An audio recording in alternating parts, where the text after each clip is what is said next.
بسم اللہ الرحمن الرحیم الحمد للہ رب العالمین والصلاة والسلام علی سید الانبیاء والمرسلین وعلی آلہ واصحابہ اجمعین اما بعد فقد قال اللہ عز وجل فی کتابہ العظیم وما بکم من نعمت فمن اللہ وقال اللہ عز وجل لئن شکرتم لأزیدنکم ولئن کفرتم ان عذابی لشدید وقال النبی صلی اللہ علیہ وسلم من سلک طریقا یلتمس به علما سہل اللہ له طریقا الی الجنہ او کما قال علیہ الصلوات والتسلیم صدق اللہ مولانا العظیم وصدق رسولہ النبی الکریم ونحن علی ذلک لمن الشاہدین والشاکرین الحمد للہ رب العالمین یا رب صلی وسلم دائما ابدا علی حبیبک خیر الخلق کلہم منزہ عن شریک فی محاسن فجوہر الحسن فیہ غیر منقسم هو الحبیب الذی ترجى شفاعته لكل حول من الاحوال مقتحم فیا رب صلی وسلم دائما ابدا علی حبیبک خیر الخلق کلہم۔ بہت زیادہ قابل احترام حضرات علماء کرام اور عزیز طلباء اعظام،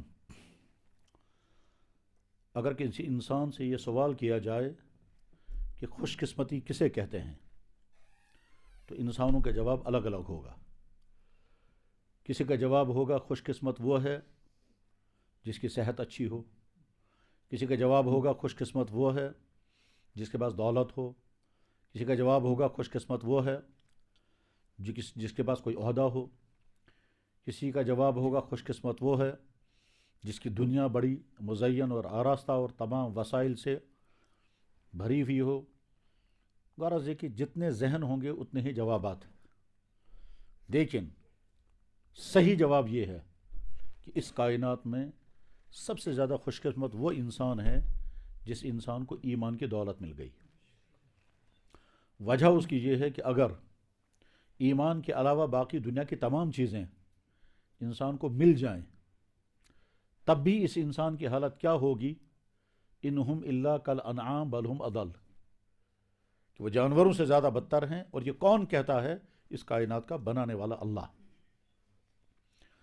اگر کسی انسان کے پاس ایمان نہیں ہے اور ایمان کے علاوہ باقی دنیا میں جو کچھ بھی ہوا کرتا ہے، صحت، خوبصورتی، تندرستی، دولت، اہل و عیال، خاندان، حکومت، عہدے، ملک، وسائل، جو کچھ بھی ہوتا ہے، اگر کسی انسان کو یہ سب کچھ میسر ہو لیکن وہ ایمان سے محروم ہے تو اللہ اسے فرما رہے ہیں یہ بدترین مخلوق ہے۔ ان الذین کفروا من اہل الکتاب والمشرکین فی نار جہنم خالدین فیہا اولئک ھم شر البریہ، یہ بدترین مخلوق ہے۔ کیوں؟ اس لیے کہ اللہ کی زمین پر رہ کر، اللہ کی دی ہوئی نعمتیں استعمال کر کے، اللہ کا دیا ہوا جسم استعمال کر کے پھر اللہ کو نہ ماننا اور اللہ کے حکم کے مطابق زندگی نہ گزارنا اتنا بڑا جرم ہے، اتنا بڑا جرم ہے کہ وہی اللہ کہتے ہیں یہ بدترین مخلوق ہے۔ اللہ نے خنزیر کو حرام تو کیا لیکن بدترین مخلوق نہیں کہا۔ کتے کے جھوٹے کو بہت ناپاک یا بہت زیادہ مضر قرار دے کر کے فرمایا گیا کہ 7 مرتبہ کتے کے جھوٹے کو دھویا جائے، لیکن بدترین مخلوق نہیں کہا گیا۔ جنگلی درندے ہیں، اس میں شک نہیں ہے، اور وہ خونخوار بھی ہوتے ہیں، لیکن بدترین مخلوق ان کو بھی نہیں کہا گیا۔ ڈنک مارنے والے کیڑے مکوڑے جن سے بعض دفعہ انسان مر بھی جاتا ہے، یقیناً وہ مضر تو ہیں لیکن بدترین مخلوق ان کو بھی نہیں کہا گیا۔ بدترین مخلوق کہا گیا اس انسان کو جو انسان اللہ کی زمین پر رہ کر کے اور پھر نہ اللہ کو مانے، نہ اللہ کے حکم کو ماننے کو تیار ہو، بستا ہے وہ زمین پر جو اللہ کی ہے، کھاتا ہے وہ سب کچھ جو اللہ نے پیدا کیا، استعمال کر رہا ہے وہ اللہ کا جسم جو اللہ کا دیا ہوا ہے، لیکن اس کے باوجود وہ بدترین مخلوق بھی قرار پایا اور جانوروں سے زیادہ بدتر بھی قرار پایا۔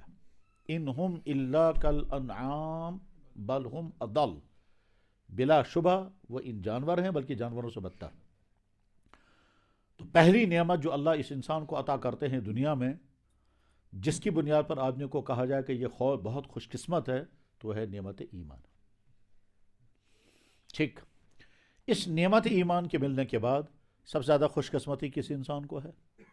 تو جواب، وہ انسان سب سے زیادہ خوش قسمت ہے جس کو دین پڑھنے اور پڑھانے کا عظیم منصب اللہ نے عطا کر دیا۔ دین پڑھنا اور پڑھانا، انسان کو اللہ نے زبان دی، اس کا کام بولنا ہے۔ انسان کو اللہ نے آنکھ دی، اس کا کام دیکھنا ہے۔ انسان کو اللہ نے کان دیے، جن کا کام سننا ہے۔ انسان کو اللہ نے دماغ دیا، جس کا کام یاد کرنا ہے، سوچنا ہے، سمجھنا ہے وغیرہ۔ انسان کو اللہ نے یہ سارا جسم جو ہے یہ بہرحال کہیں نہ کہیں استعمال ہوگا، اور ہر آدمی اس کو استعمال کرے گا۔ آنکھ ہے تو ضرور اس سے طرح طرح کی چیزیں دیکھی جائیں گی، اسی لیے ہے۔ دماغ ہے، اس میں دماغ کو ضرور استعمال کیا جائے گا اور قسم قسم کے کاموں کے لیے استعمال کیا جائے گا۔ غرض یہ کہ یہ جسم کا ہر حصہ کہیں نہ کہیں استعمال ہونا ہے۔ بلکہ حقیقت یہ ہے کہ دنیا کی تمام چیزیں استعمال ہی کے لیے ہیں اور استعمال ہوتی ہیں۔ جیب میں پیسہ ہے، یہ کہیں نہ کہیں خرچ ہوگا۔ مکان بنا ہوا ہے، کوئی نہ کوئی اس میں رہے گا۔ گاڑی ہے، کہیں نہ کہیں استعمال ہوگی۔ آنکھ، کان، ناک، جو جسم کے اعضاء ہیں، یہ بھی کہیں نہ کہیں استعمال ہوں گے۔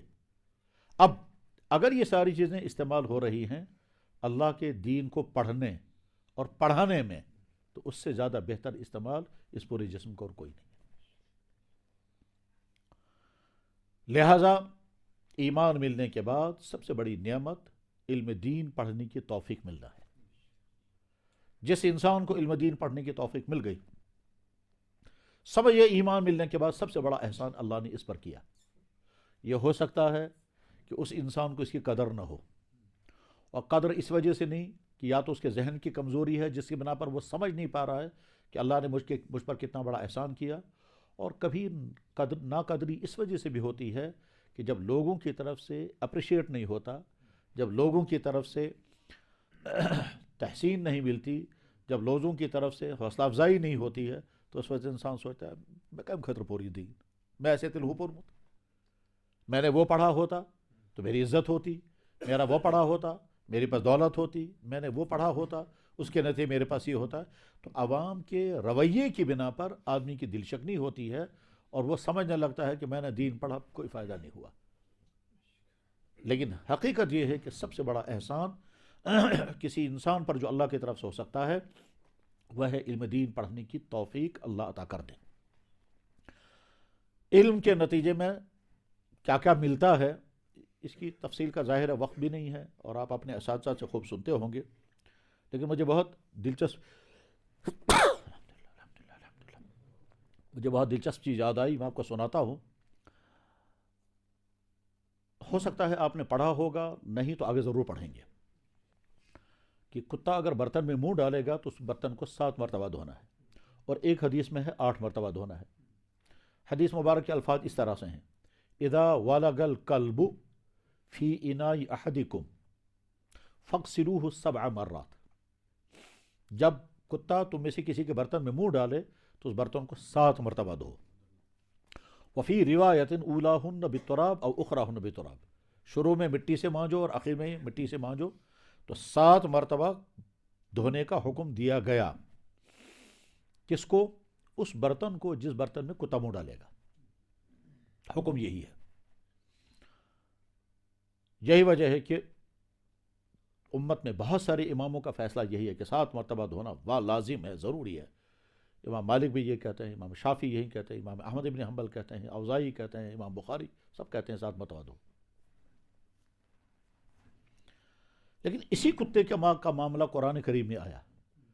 اللہ تعالیٰ فرماتے ہیں کہ جس کتے کو تم نے سکھایا، جس کتے کو تم نے پڑھایا، جس کتے کو تم نے علم دیا، اس کتے کا کیا ہوا شکار تمہارے لیے حلال ہے۔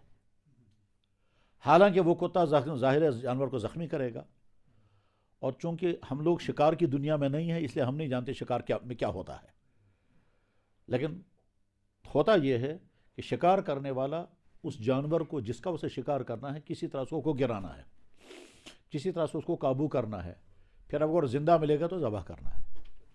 تو شکار کرنے والا جانور کو شکار کرتا ہے، وہ شکار کرنے کے لیے وسائل اختیار کرے گا، چاہے وہ تیر، چاہے وہ ڈنڈا، چاہے وہ شکاری بندوق، کوئی نہ کوئی چیز استعمال کرے گا، اس سے جانور کا شکار ہوتا ہے۔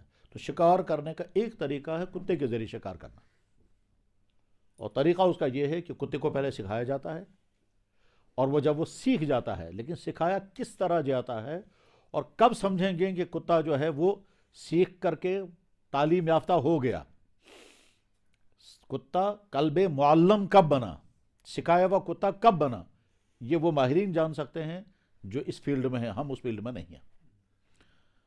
میرے والد شکار کیا کرتے تھے تو وہ بتاتے تھے کہ کتے کو کیا سکھاتے ہیں اور پھر کتا کیسے کرتا ہے، لیکن خیر ہمارا وہ موضوع نہیں ہے۔ ہمارا موضوع کہ کتا جب کلب معلم بن گیا، اب اس کو لے جائیں گے شکار کرنے کے لیے، تو شکاری انسان یہ دیکھتا ہے کہ جانور کہاں ہے، جانور کہاں ہے، تو وہاں دیکھ کر کے پھر وہ خاص جگہ پر بیٹھے گا۔ اس کے بعد جانور کو کسی طرح سے چھیڑیں گے، مثلا ہرن، اس کو جب چھیڑیں گے تو ہرن دوڑنے لگے گا، تو اس کے بعد کتے کو اشارہ کریں گے، وہ کتا اس کے پیچھے دوڑے گا، آگے ہرن، پیچھے سے کتا، یہاں تک کہ کتا جا کے اس کو پکڑ لے گا۔ اب ہرن اپنے آپ کو چھڑانے کی کوشش کرے گا، کتا اس کو زخمی کرنے کی کوشش کرے گا، اسی کشمکش میں یہ مالک پہنچ جائے گا، اور کبھی ایسا بھی ہوگا کہ مالک پہنچ نہیں پایا، تب تک کتے نے اس کو گھسیٹا، مارا، یا ہرن چھوڑ کے نکل گیا، کچھ پتہ نہیں کیا ہوگا۔ لیکن اگر کتا کامیاب ہو گیا اس کو مارنے میں، اس کو زخمی کرنے میں، یہاں تک کہ ہرن مر ہی گیا، اور یہ آدمی تب پہنچا جب وہ مر چکا تھا، ذبح بھی نہیں کر سکا، تو یہ جانور حلال ہے۔ ٹھیک ہے، حدیث میں بھی ہے، بخاری میں حدیث ہے۔ تو اب اس کتے کے جھوٹے کو اللہ کے نبی نے اتنا سخت حرام قرار دیا کہ 7 مرتبہ دھونے کا حکم، اور اسی کتے کو قرآن کریم میں بیان کیا گیا کہ یہ جب شکار کرے گا تو تمہارے حلال ہے۔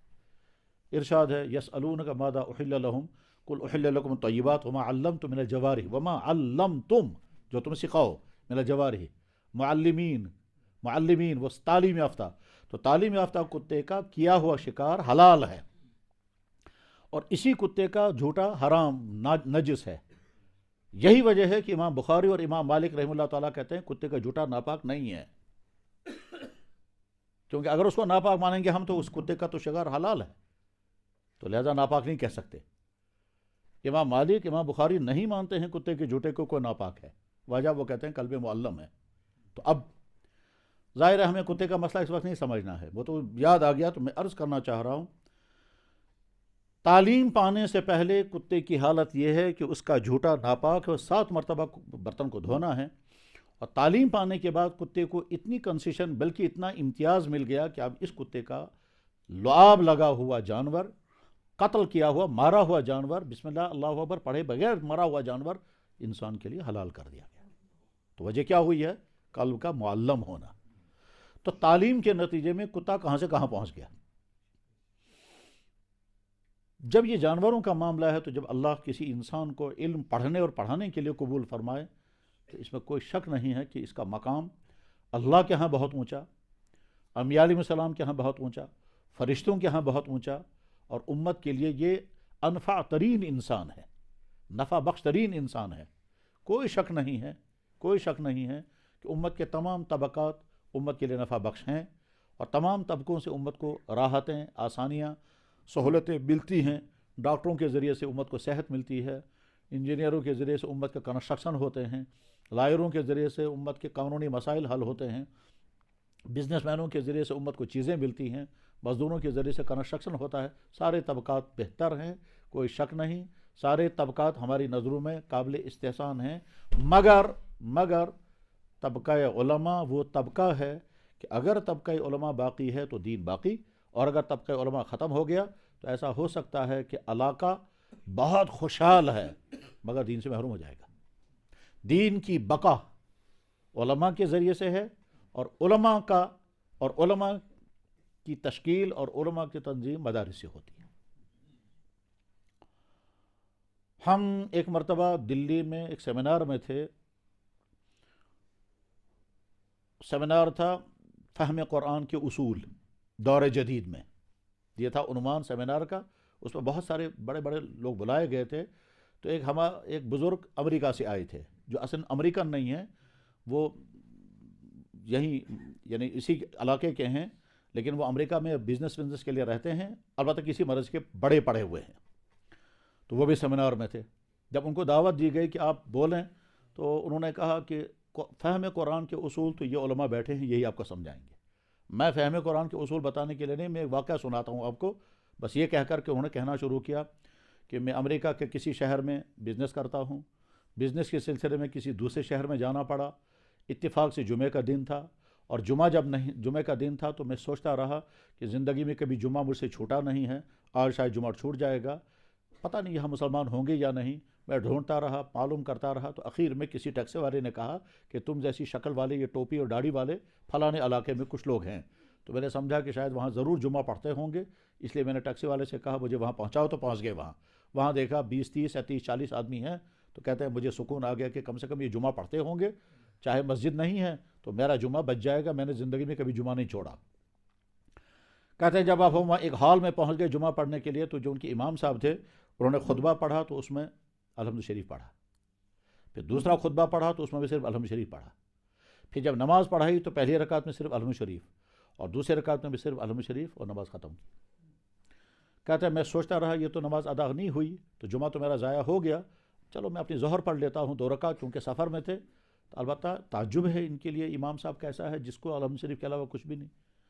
کہتا ہے میں اپنی ظہر پڑھ کے باہر نکلا تو وہاں وہ کسی ہال میں بیٹھ کے چائے وائے پی رہے تھے سب لوگ، مجھے بھی کہا میں بھی چلا گیا، تو جب ان کے ساتھ بیٹھا وہ چائے وائے پینے لگے تو اس میں مجھے ہمت آئی، تو میں نے امام صاحب سے کہا امام صاحب یہ کیا نماز آپ نے پڑھائی، صرف الحمد شریف آپ نے پڑھا، نہ خطبہ نہ کوئی سورت؟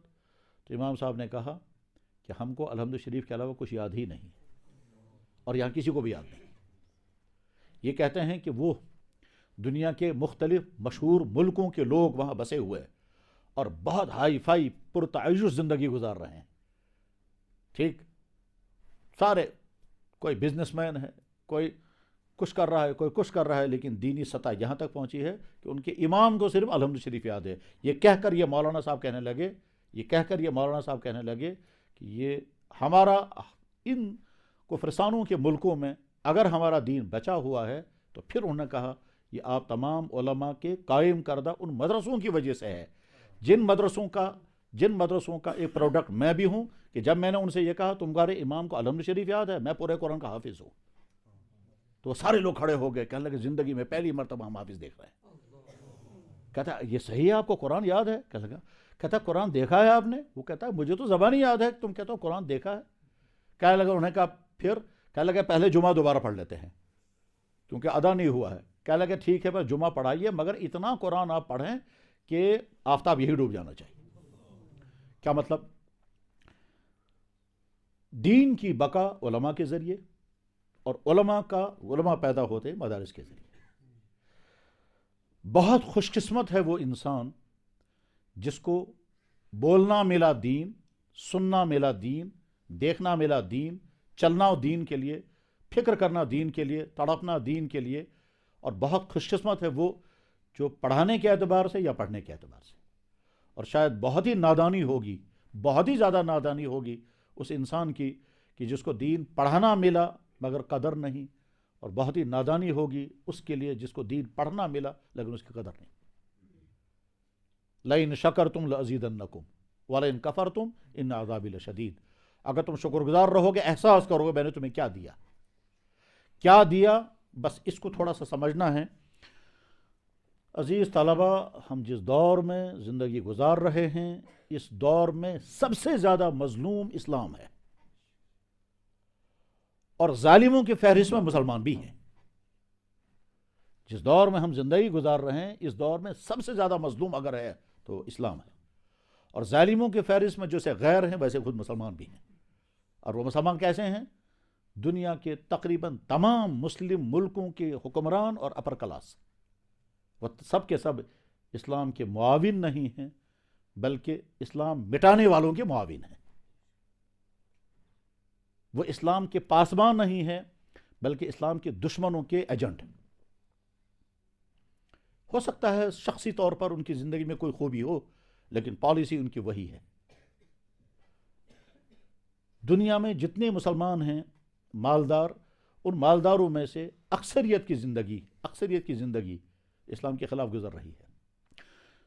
دنیا میں جتنے انٹلیکچوئل ہیں، دنیا میں جتنے سکالر ہیں، جتنا میں دنیا تھنکر ہیں، ان میں بہت بڑی تعداد، بلکہ ہو سکتا ہے زیادہ تعداد، اسلام مخالف ذہن لیے ہوئے ہیں۔ یہ ان کا اسلام مخالف ذہن کہاں سے بنا ہے، اس کے پیچھے بڑی لمبی تاریخ ہے، اس کے پیچھے فتنہ استشراق ہے، اس کے پیچھے مغربی تعلیم کے اثرات ہیں، اور اس کے پیچھے اور بہت کچھ ہے۔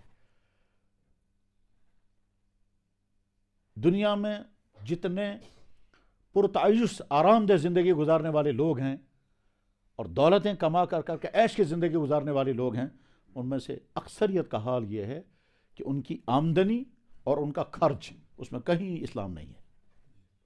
یعنی آج کا دولت مند مسلمان لاکھوں روپے عیاشی پر خرچ کرنے کے لیے تو تیار ہو جائے گا، لیکن اس کا ایک پیسہ بھی دین کے کسی کام میں کہیں نہیں لگے گا، اور اگر لگتا بھی ہے تو ایک ایسے کام میں لگتا ہے کہ جس سے دین کو کوئی نفع نہیں ہوتا۔ مثلا ایک مسلمان کو جوش آ گیا، اسے سوشل سروس کا کام کیا، یتیموں کو کھلانا، بیواؤں کو کھلانا۔ ٹھیک ہے صاحب، یقیناً یتیموں کو کھلانا اور بیواؤں کو کھلانا بہت اچھا کام ہے، اس میں ثواب بہت ہوگا، لیکن اسے دین کو کوئی نفع نہیں ہوتا۔ وہ تو یتیم کو آپ نے کھلایا، اس کا پیٹ بھر گیا، ختم۔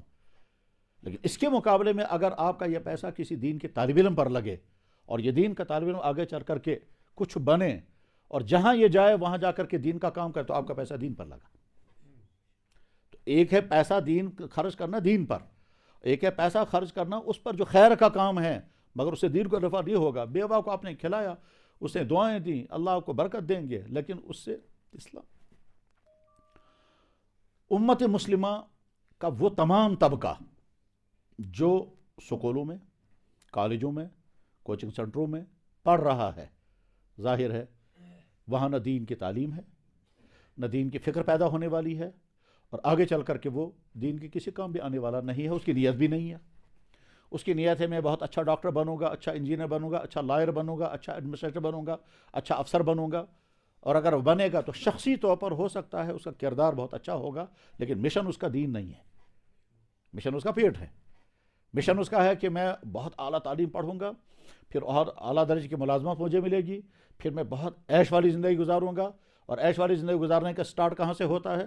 جو ہی میری تعلیم کمپلیٹ ہو جائے گی، پھر مجھے اعلیٰ درجے کا جاب ملے گا، پھر میں شاندار شادی کروں گا بڑی ہائی فائی، پھر میں مکان بناؤں گا، پھر مکان کے بعد میرے بچے ہوں گے، پھر میں بچوں کو ٹور کراؤں گا، پھر آج کی تمام فیسلٹی جمع کروں گا اور عیش والی زندگی گزاروں گا۔ یہ سارا ایم، اس بیچ میں دین کا ہی نہیں۔ ہو سکتا ہے ذاتی طور پر وہ نماز پڑھ لے گا، اور یہ بھی ہو سکتا ہے نہیں۔ یہ ہے وہ دور جس دور میں ہم زندگی گزار رہے ہیں۔ مزید پریشانی یہ ہے کہ جس دور میں ہم زندگی گزار رہے ہیں یہ کنفیوژن کا زمانہ ہے۔ تو مسلمانوں کو اسلام کے خلاف پیدا کیے جانے والے کنفیوژنوں کا جواب دینا تھا، لیکن مسلمان خود کنفیوز ہو جاتا ہے کہ مسلمان ہی اسلام پر اعتراض کرنے لگتے ہیں۔ تو ظاہر ہے جس امت کو دین کی اشاعت کرنی تھی، دین کی حفاظت کرنی تھی، دین کے متعلق پیدا ہونے والے طرح طرح کے سوالات کا جواب دینا تھا، وہ جواب دینے کے بجائے خود ہی کنفیوز ہو جاتے ہیں۔ اور یہ کنفیوژن کہاں سے چلتا ہے؟ اس کی جڑیں بہت دور تک ہیں، وہ جلدی سمجھ میں آنے والا نہیں ہے۔ اس میں تو یورپ کی بڑی بڑی یونیورسٹیوں میں پائے جانے والے بہت بڑے بڑے سکالر کام کرتے ہیں، تو یہاں تک معاملہ پہنچتا ہے۔ میں اگر اس کی مثال بتانا چاہوں گا تو ایک شخص آج کل بہت مشہور ہیں، وہ تو اس نے مسلمان گھر میں پیدا ہوئے ہیں، سوشل میڈیا پہ خوب شہرت ہے ان کی ہے۔ اس نے ایک مرتبہ، میں نے خود اس کی آواز میں سنا کہ غار حرا کا واقعہ تو افسانہ ہے، ٹھیک ہے؟ جس شخص نے یہ کہا اس کا نام ہے جاوید احمد گامدی، ٹھیک ہے؟ غار حرا کا واقعہ تو افسانہ ہے، حالانکہ بخاری میں ہے، لیکن اس کا افسانہ کیسے وہ دکھا رہا ہے؟ کنفیوز کرنا بہت آسان ہے۔ اس نے کہا دیکھیے، اس نے کیا کہا ہوگا مجھے نہیں معلوم ہے، لیکن میں اگر یہ کہوں گا کہ غار حرا کا واقعہ افسانہ ہے، اس کو وہ کیسے وہ بیان کرے گا، تو میں اس کو ایسے کہوں گا۔ اس نے کہا کہ غار حرا کا واقعہ بیان کیا حضرت عائشہ رضی اللہ تعالیٰ عنہ نے، اور حضرت عائشہ رضی اللہ تعالیٰ عنہ اس وقت پیدا بھی نہیں ہوئی تھی جب غار حرا کا واقعہ ہوا ہے۔ بات تو صحیح ہے، سننے والا حیران ہو جائے گا، یار یہ تو عجیب بات۔ حضرت عائشہ واقعہ بیان کر رہی ہیں اور حضرت عائشہ پیدا بھی نہیں ہوئی تھی جب غار حرا کا واقعہ ہوا ہے، تو انہوں نے کہا بتائیے ہے یہ قابل اعتماد؟ ہر سننے والا کہا کہ جی ہاں بات تو صحیح ہے، یہ تو واقع صحیح ہے، وہ جب تھی ہی نہیں اس وقت تو وہ کیسے بیان کر سکتی ہیں یہ؟ لیکن یہ کہاں سے نقل کر رہا ہے؟ یہ یورپ سے چلا ہوا وہ فتنہ ہے. کسی طرح سے مسلمانوں کے نبی کی نبوت مشکوک ہو جانی چاہیے، تو یورپ کے مستشرقین نے یہ پوائنٹ کھڑا کیا، جاوید صاحب گامدی صاحب اسی کو لیے پھر رہے ہیں. تو گویا کنفیوژن وہاں سے نکلا اور ہمارا آدمی اس کو استعمال کر رہا ہے ہمارے ہی خلاف. اب جب ظاہر ہے جب مسلمان سنے گا غار حرا کا واقعہ تو قابل اعتماد ہے ہی نہیں، تو پھر ہمارے نبی کو نبوت کب ملی ہے؟ یہ ہے میں سمجھا رہا ہوں دور کون سا ہے. ٹھیک، لیکن آپ کنفیوز نہیں ہوں گے. وہ اس لیے نہیں ہوں گے کہ علم حدیث کا ضابطہ ہے روایت و صحابی ان صحابیین، کہ صحابی کبھی صحابی سے روایت کرتا ہے. ٹھیک، حضرت عائشہ جب اس واقعے کو بیان کر رہی ہیں، لازماً یا تو انہوں نے صحابی سے سنا ہے اور لازماً یا جناب رسول اکرم صلی اللہ علیہ وسلم سے سنا ہے، تبھی تو وہ بیان کریں گی. ایسا ہوتا ہے ہمارے حدیثوں میں، ہزاروں حدیثیں ایسی ہیں کہ صحابی حدیث بیان کرتا ہے اور اس واقعے کو بیان کرتا ہے جب وہ تھا ہی نہیں وقت. حضرت ابو ہریرہ رضی اللہ تعالیٰ عنہ جنگ بدر اور جنگ احد کا واقعہ بیان کریں گے، حالانکہ ابو ہریرہ اس وقت مسلمان ہی نہیں تھے. حضرت جابر بن عبداللہ رضی اللہ تعالیٰ عنہ بیان کر رہے ہیں اللہ کے نبی علیہ الصلوۃ والسلام کو نمازوں کی ترتیب سکھائی گئی اور وہ مکہ مکرمہ میں، جابر بن عبداللہ مدینہ کے ہیں. تو جب اس طرح کی حدیث آتی ہے تو اس کے لیے علم حدیث کا ضابطہ بنا ہوا ہے. وہ یہ ہے کہ جب صحابی وہ واقعہ بیان کرے جس واقعے کے وقت وہ موجود نہیں تھا، تو دو ہی شکلیں ہیں، یا تو اسے نبی سے سنا ہوگا بعد میں یہ واقعہ، یا دوسرے صحابی سے سن کر بیان کر رہا ہے. لیکن ہمارا کنفیوژن پیدا کرنے والا عوام کو دھوکے میں ڈال دے. تو میں کیا عرض کر رہا تھا، آج کے زمانے میں اسلام سب سے زیادہ مظلوم ہے، غیروں کی طرف سے بھی، اپنوں کی طرف سے بھی، اور اپنوں کی طرف سے بھی طرح طرح سے. اس ایسے دور میں اللہ نے جس کو اسلام پڑھنے کے لیے قبول فرما لیا، اس کو بار بار سوچنا چاہے، یا اللہ آپ کا کتنا مجھ پر احسان ہوا ہے. اور اگر یہ بات ذہن میں نہیں آ رہی ہے تو بہت نادانی ہے. اور وہ نادانی کا خطرہ کیا ہوگا؟ یہ ہو سکتا ہے کہ اللہ تعالیٰ جب ان کو قدر نہیں ہے تو میں ان کو سائڈ پر کر دیتا ہوں، میں کسی اور کو توفیق دوں گا. جناب رسول اللہ صلی اللہ علیہ وسلم کا معمول مزاج یہ تھا کہ آپ کبھی کبھی دعا کے ذریعے سے کوئی اہم بات بتاتے تھے. آپ دعا کرتے تھے، اس دعا کا مقصد ہوتا ہے میسیج دینا، پیغام دینا. سننے والے سمجھ جائیں گے اس میں کس چیز کی دعا مانگی جا رہی ہے تو وہ چوکنا ہو جائیں گے، بڑی اہم ہے. اور سننے والے دیکھیں گے کہ اللہ کے نبی کس چیز سے حفاظت مانگ رہے ہیں تاکہ ہم چوکنا رہیں، اس چیز سے ہم کو بچنا ہے. یہی وجہ ہے کہ اللہ کے نبی علیہ السلام کبھی کبھی ان چیزوں کی دعا مانگتے تھے جن چیزوں کا حضور کو کوئی خطرہ ہی نہیں ہوتا تھا، مگر دعا مانگتے تھے. میں مثال سمجھاتا ہوں. مثلا اللہ کے نبی علیہ السلام نے دعا کی، یا اللہ میری آنکھ غلط نہیں دیکھنی چاہیے، اللہم طاہر قلبی من النفاق ولسانی من الکذب وعینی من الخیانہ. تو کیا اللہ کے نبی کے قلب مبارک کو نفاق کا خطرہ تھا؟ کیا حضور کی آنکھ غلط دیکھ سکتی تھی؟ کیا اللہ کے نبی علیہ السلام کی زبان سے جھوٹ نکل سکتا تھا؟ لیکن آپ یہ دعا مانگی. بلکہ اس سے بھی زیادہ عجیب، آپ نے دعا مانی، یا اللہ مجھے گمراہ ہونے سے بچانا. تو کیا اللہ کے نبی گمراہ ہو سکتے ہیں؟ اللہ انی اعوذ بک ان اضل. یا اللہ مجھے بچانا میں کسی پر ظلم نہ کروں. تو کیا اللہ کے نبی کسی پر ظلم کر سکتے تھے؟ نہیں. بس جیسے یہ دعائیں ہیں اسی طرح سے ایک دعا حضور نے مانگی، یا اللہ جو خیر آپ نے مجھے عطا فرمایا وہ مجھ سے چھیننا نہیں. اللہم لا تنزع منی صالح ما اعطیتنی. یہ ہم کو میسیج دیا کہ اللہ تمہیں کوئی خیر عطا کرے گا، تمہاری ناقدری کی وجہ سے وہ خیر تم سے چھن سکتا ہے. تو بہت چوکنا رہنا. کیسی یہ ناقدری نہ ہونے پائے کہ اللہ تو تمہاری زبان کو استعمال کرنے والا تھا آگے دین بولنے کے لیے، اللہ تو تمہارے قلم کو استعمال کرنے والا تھا آگے دین لکھنے کے لیے، اللہ تو تمہاری سوچ کو استعمال کرنے والا تھا آگے دین کی حفاظت و دین کے بقا کے لیے، اللہ تو تمہاری صلاحیتوں کو استعمال کرنے والا تھا اپنے دین کے لیے، اور اسی لیے تم کو تیاری کا میدان دیا تھا، تم کو ادارے میں پہنچایا تھا جہاں تم کو پڑھایا جا رہا تھا. تم نے ناقدری کی، پھینک دیے گئے اس کے بعد. اس لیے ہم میں سے جو پڑھانے کی جگہ پر بیٹھا ہوا وہ بھی، اور جو پڑھنے کی جگہ پر بیٹھا ہوا وہ بھی، نمبر ایک بہت اللہ کا شکر ادا کرتے رہیں. نمبر دو اس ملی ہوئی نعمت کا احساس کریں کہ اللہ دور وہ ہے جس میں امت اپنے بچوں کو دین پڑھانے کے لیے دینے کو تیار ہی نہیں. اور اگر اللہ نے کسی کو ذہین بچہ عطا کیا ہو تو فوراً وہ سوچتا ہے ہاں یہ بھائی نے خبر کیا، یہ پڑھراون یہ پڑھ، یہ کر یہ فوراً خیال آنے لگتا ہے اب اس کو یہ پڑھائیں گے پھر یہ بنے گا، پھر یہ پڑھائیں گے پھر یہ بنے گا، اور کیا بنے گا آگے چل کر کے ہو سکتا ہے وہ اونچے عہدے پر پہنچ جائے اور ذاتی دینداری کی بنا پر دینداری کی زندگی گزارے گا، وہ اس کا گھر کا اثر ہوگا، اس کے ماں باپ کا اثر ہوگا، مگر اس کی محنت اس کی سرگرمی کا فائدہ دین کو کچھ نہیں ہوگا۔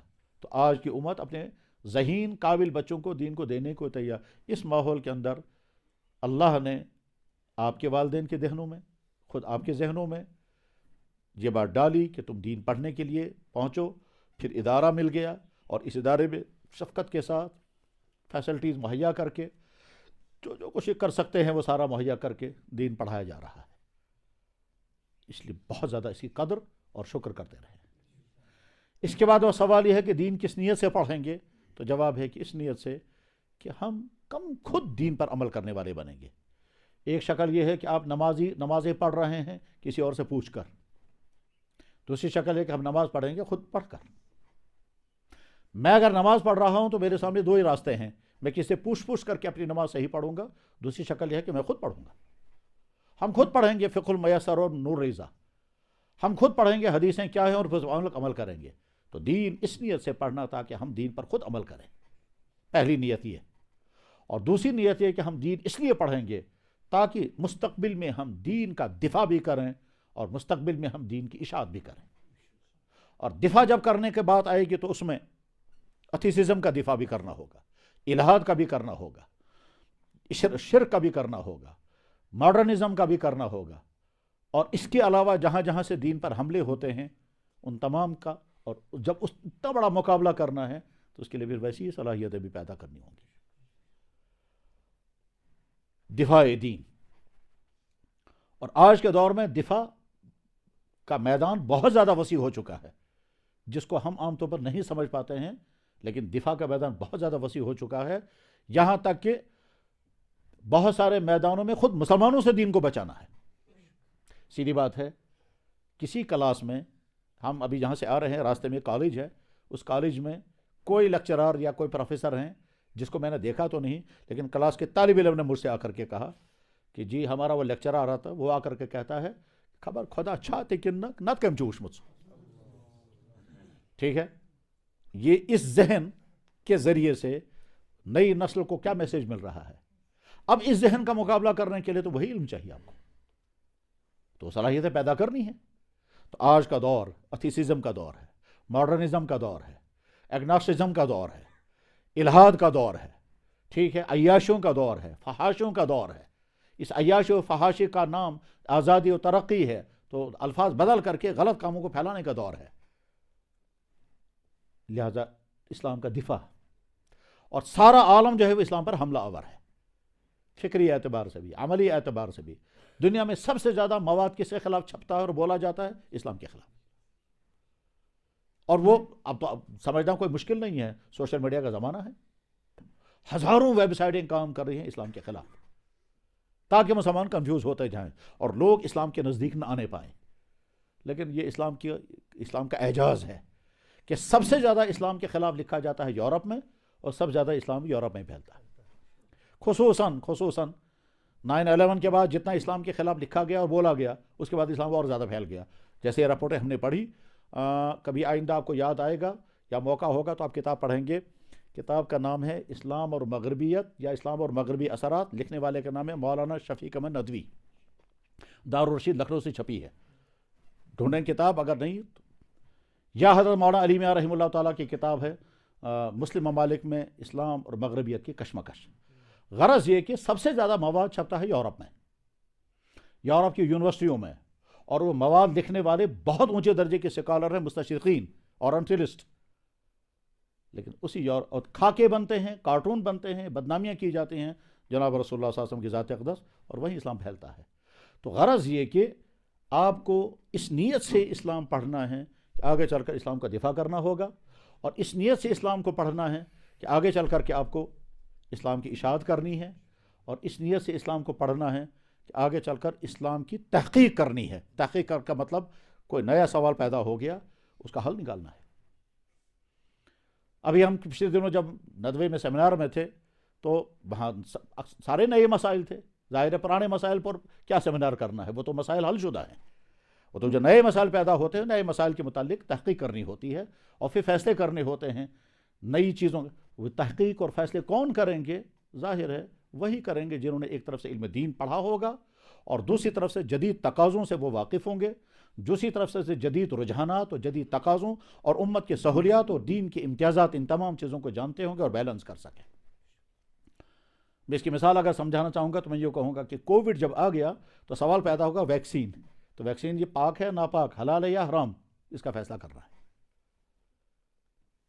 تو بے شمار لوگ کنفیوز تھے، حتیٰ کہ لوگ کہتے بھی تھے کہ کوئی ویکسین نہیں کرے گا اور دیکھو اس سے دور رہو، پتہ نہیں اس میں کیا ہے.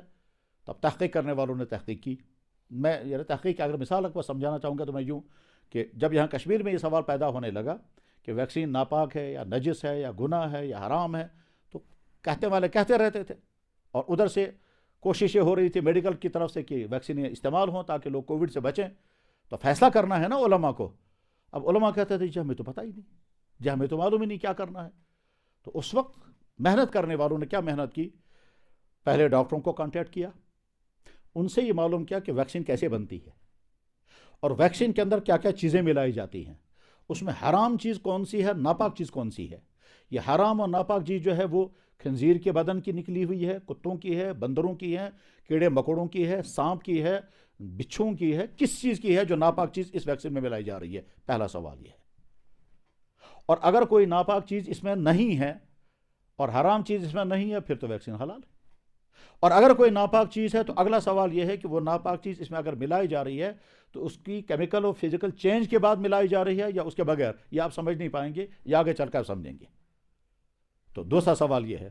اور تیسرا سوال یہ ہے کہ اگر یہ ناپاک ہو اور واقعتاً ناپاک ہو تو پھر اسلام یہ کہتا ہے کہ جب کوئی متبادل دوا نہیں ہوگی تو تداوی بالمحرم یعنی حرام چیز سے علاج کرنے کا اصول، اس اصول کی بنیاد پر اس کو استعمال کیا جائے گا. ان 3-4 مراحل سے گزرنے کے بعد پھر فیصلہ کرنا ہوگا ویکسین کرنا جائز ہے ناجائز ہے. یہ تحقیق کون کرے گا؟ تو علماء کو کرنا ہے. تو آپ اس نیت سے دین پڑھیں گے کہ آگے اشاعت دین کا کام کرنا ہے، اس نیت سے دین پڑھیں گے کہ آپ کو حفاظت دین کا کام کرنا ہے. اور حفاظت سے مراد ہے کون کون سے میدان سامنے ہیں اور کون کون سی ذہنیتیں سامنے ہیں اور کن کا دفاع کو کیسے کرنا ہے، بول کر کرنا ہے، لکھ کر کے کرنا ہے، لٹریچر کے ذریعے کرنا ہے، سوشل میڈیا کے ذریعے سے کرنا ہے، لیکن کرنا ہے. اور اس دفاع کرنے کے لیے آپ مسلح ہوں، ورنہ ایسا ہو سکتا ہے کہ آپ دفاع کرنے کے لیے اٹھیں گے اور خود آپ کی علمی صلاحیتیں کمزور ہوں گی تو نتیجہ کیا ہوگا کہ دفاع آپ کا ناکام ہو جائے گا اور اگلے والے کہیں گے من تو نہیں جواب ہی دو، دراصل ان کی اسلام کے پاس جان ہی نہیں ہے، اسے یہ ڈیفائن نہیں کر پائے. کمزور وکیل صحیح کیس کو بھی خراب کر دیتا ہے. تو آپ اگر کمزور وکیل بن کر اسلام کے دفاع کرنے لگیں گے آپ اسلام کو ڈیفائن نہیں کر پائیں گے. تو بہت علم. کبھی ایسا ہوتا ہے کہ باطل پرست اپنی اچھی زبان کے ذریعے سے اپنے باطل کو پھیلا دیتا ہے اور حق پرست اپنے کمزور قوت استدلال کے ذریعے سے حق کو دبا دیتا ہے. باطل والا اپنی تیاریوں کے ساتھ اپنی قابلیت کے ذریعے سے باطل کو پھیلا دے گا اور حق والا اپنی کمزور زبان اور آرگیو نہیں ہے، استدلال نہیں ہے، قوت نہیں ہے، بیان کا طریقہ نہیں ہے، اسلوب نہیں ہے تو حق کی ترجمانی نہیں کر پاتا ہے. لہٰذا آپ ان تمام نیتوں کو ذہن میں رکھ کر کے پھر دین پڑھیں اور یہ ارادہ کریں کہ اس پورے خطے میں دین کی حفاظت اور دین کی اشاعت کا کام ہمیں کرنا ہے. اور اس کے لیے اللہ تعالیٰ شانوں نے ہم کو موقع عطا فرمایا. ایک ایک منٹ کا فائدہ اٹھائیں، ایک ایک سیکنڈ سے پورا فائدہ اٹھائیں اور ہرگز کوئی ایسی غلطی نہ کریں جس سے آپ کا وقت برباد ہو جائے. خصوصاً آج کے زمانے میں جو بے فائدہ سرگرمیاں ہیں، بے فائدہ مگر مزیدار، وہ بے فائدہ سرگرمیاں کیا ہیں؟ موبائل کی غلط یوزنگ، کوئی فائدہ اس کا نہیں. میں اگر اس کی مثال سمجھانا چاہوں گا تو فرض کیجئے دنیا میں کہیں پر ورلڈ کپ ہو رہا ہے فٹ بال کا، ٹھیک ہے، بڑے شوق کے ساتھ لوگ دیکھ رہے ہیں. تو اگر سوال کیا جائے کہ آپ کو فائدہ کیا ہے اس کا، کیا فائدہ ہے؟ جواب ہے کچھ نہیں. ہاں مزہ آئے گا. بے فائدہ کاموں میں مزہ آنا ایمان کے نہ ہونے کی علامت ہوتی ہے یا ایمان کے کمزور ہونے کی علامت ہوتی ہے. جس چیز کا ہمیں کوئی فائدہ نہیں، اس چیز سے اگر مزہ آ رہا ہے تو سمجھ جائیے کہ یا تو ایمان ختم ہو چکا ہے یا ایمان اتنا ڈم کمزور ہے کہ آپ سمجھ نہیں پا رہے ہیں. ان الذین لا یؤمنون بالآخرہ زینا لهم اعمالهم. بیوقوفی کے کام، بے فائدہ کام بڑے مزیدار لگتے ہیں. اب مان لیجئے لوگوں نے بڑے شوق کے ساتھ دیکھا ورلڈ کپ، اس نے بھی جیتا، اس نے جیتا، وہ ہار گیا اور آپ خوش ہو رہے ہیں، وہ جیت گیا اور آپ خوش ہو رہے ہیں. ان کے ہار پر پریشان ہیں، ان کے جیتنے پر خوش ہیں، یہاں تک کہ آخر میں سارے میڈل لے کے اپنے گھر گئے اور آپ اپنے گھر میں بیٹھے ہیں، تو پایا کیا آپ نے؟ لیکن جب ذہن مسخ ہو جاتے ہیں تو بعض دفعہ یہ بات بھی سننی کڑوی لگتی ہے۔ حقیقت یہی ہے۔ ٹھیک اسی طرح سے یہ جو آج کے زمانے میں بے فائدہ لائکنگ اور شیئرنگ کی مصیبت آ گئی ہے کہ صاحب عجیب چیز ہے لائک کرو، عجیب چیز ہے شیئر کرو، یہ لائکنگ اور شیئر آپ کا کام نہیں، آپ کا کام ہے مستقبل۔ بلکہ میں تو یہ عرض کرنا چاہوں گا کہ آپ علماء کے بیانات بھی مت سنیں۔ کیوں؟ آپ علماء کے بیان کیوں سنیں گے؟ آپ کو تو خود بیان کرنے والا بننا ہے۔ جو وہ مولانا صاحب کوئی بیان کر رہے ہیں اور بڑے شوق کے ساتھ آپ سن رہے ہیں، آپ کیوں سن رہے ہیں؟ آپ خود مولانا صاحب سے اچھے بیان کرنے والے کیوں نہیں بنیں گے؟ آپ کا کام تو بننا ہے۔ تو غرض یہ کہ اپنے وقت کا صحیح استعمال کریں، گناہوں سے اپنے آپ کو بچائیں، آنکھ کا گناہ، خیالات کا گناہ، موبائل کے ذریعے سے جو طرح طرح کی خرابیاں ہو سکتی ہیں ان سے اپنے آپ کو بچائیں، اور یہ سوچ کر کے کہ یا اللہ یہ دور تیرے دین کے مٹانے کا دور ہے، اور اس دور میں آپ نے ہم کو دین پڑھنے کے لیے قبول فرمایا، تو ہمارے اندر ساری صلاحیتیں جمع ہو جانی چاہیے، قابلیت، قرآن بھی صحیح، پڑھنا بھی صحیح، ترجمہ بھی صحیح، حدیث کی مہارت، فقہ کی مہارت، سیرت پر نظر، تاریخ پر نظر، بولنے کی قوت، پڑھانے کی قوت، زبان صحیح، ان تمام علمی اور عملی خصوصیات سے آراستہ ہوں، تاکہ کل کو جب میدان میں آئیں گے تو ہر طبقے میں جا کر کے کام کریں گے۔ کل کو آپ کو تبلیغ والے کہیں گے آ جاؤ یہ تبلیغ کا بیان کرو، گاؤں والے کہیں گے گاؤں مسئلہ کر سا بیان، کالجوں والے کہیں گے کالج میں بیان کرو۔ آپ کو جینیس بننا ہے، وہ ساری خوبیاں پیدا ہو جانی چاہیے۔ آپ ہر میدان میں بولنے والے بن جائیں تو اس کے بعد پھر کیا ہوگا؟ آپ سرمایہ بنیں گے دین اسلام کا، پھر آپ اپنے والدین ہی کے نہیں، آپ ملت کا سرمایہ بنیں گے۔ تو بس اخلاص، شکر، محنت، نیت درست اور مستقبل کے ان تمام میدانوں کو سامنے رکھ کر کے شوق کے ساتھ دین پڑھیں، اور پڑھانے والوں کو بھی بہت مبارک، پڑھنے والوں کو بھی مبارک، جس کی زبان، جس کا کان، جس کی آنکھیں، جس کی سوچ، جس کی فکر دین پڑھنے اور پڑھانے کے لیے استعمال ہو رہی ہے، یقیناً وہ خوش قسمت ہے، اور ضرورت یہ ہے کہ وہ اپنی خوش قسمتی کا احساس کرے۔ لَإِن شَكَرْتُمْ لَأَزِيدَنَّكُمْ وَلَإِن كَفَرْتُمْ إِنَّ عَذَابِي لَشَدِيدٌ۔ اللہ تعالیٰ شانہ ادارے کو پورے خطے کے لیے دین کے تحفظ اور دین کی بقا اور دین کی اشاعت کا ذریعہ بنائے، اور منتظمین کو